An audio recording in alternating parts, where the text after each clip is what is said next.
हटा लेना ऊपर से। 1500 रुपए की योजना हिमाचल प्रदेश सरकार ने चुनावों से पहले, जो सत्ताधारी पार्टी है कांग्रेस, उसने 1500 रुपए की योजना शुरू करी थी कि हर महिला को 1500 रुपए मिलेगा। और ये 1500 रुपए की योजना में सरकारें इतनी उलझ गई कि सरकार के चुने हुए नुमाइंदे ये जरूर कहते हैं कि 5 साल जब पूरे हो जाएंगे तब 1500 रुपए मिलेंगे। अब बात यहाँ पे ध्यान देने वाली बात है। बात क्या ध्यान देने वाली है कि पहले लोगों के मन में था कि प्रदेश में 44 लाख महिलाएं हैं, 44 की 44 लाख महिलाओं को 1500 रुपए मिलेगा। परंतु जैसे जैसे सरकार आई वैसे वैसे ये मामला और फंसता गया और यहाँ पर ये कहा गया, लोगों ने धड़ाधड़ फार्म भराए, परंतु इसके ऊपर एक कंडीशन लगा दी गई कि वो हर एक महिला जिसके हर परिवार का जो एक सदस्य है वो एक सरकारी नौकरी ना करता हो, हर वो परिवार का सदस्य जो आपके पास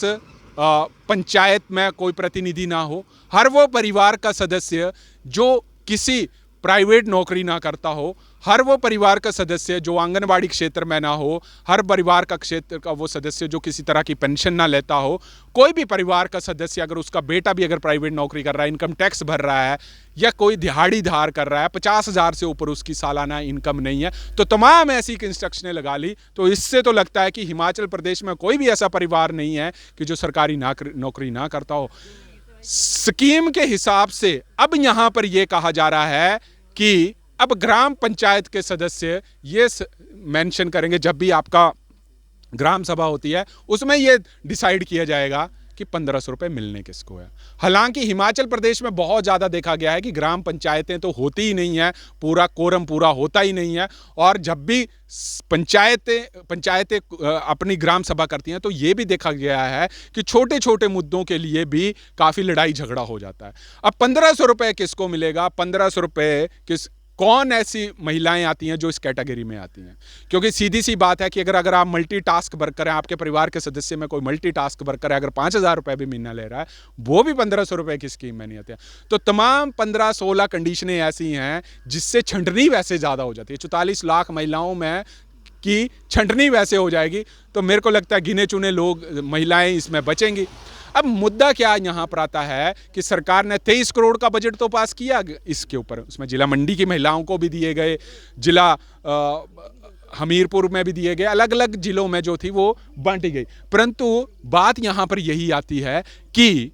1500 रुपए की अगर स्कीम आपको प्रॉपरली लॉन्च करनी तो उसके ऊपर आपको गहन चिंतन करने की जरूरत थी, क्योंकि बाद में महिलाओं का गुस्सा भी काफ़ी ज़्यादा फूट कर पड़ता था।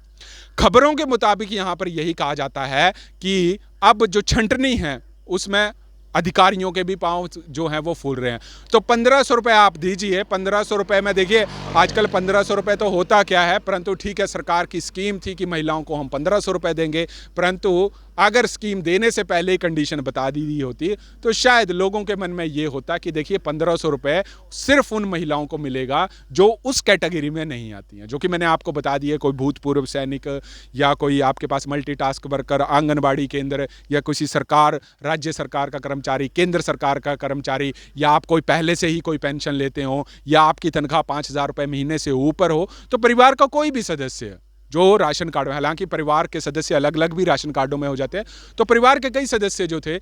इसमें महिलाओं में भी काफ़ी रोष देखने को मिला, क्योंकि ग्राउंड रियलिटी हम आपको बता रहे हैं। तो ये चीज़ें जो हैं नहीं होनी चाहिए।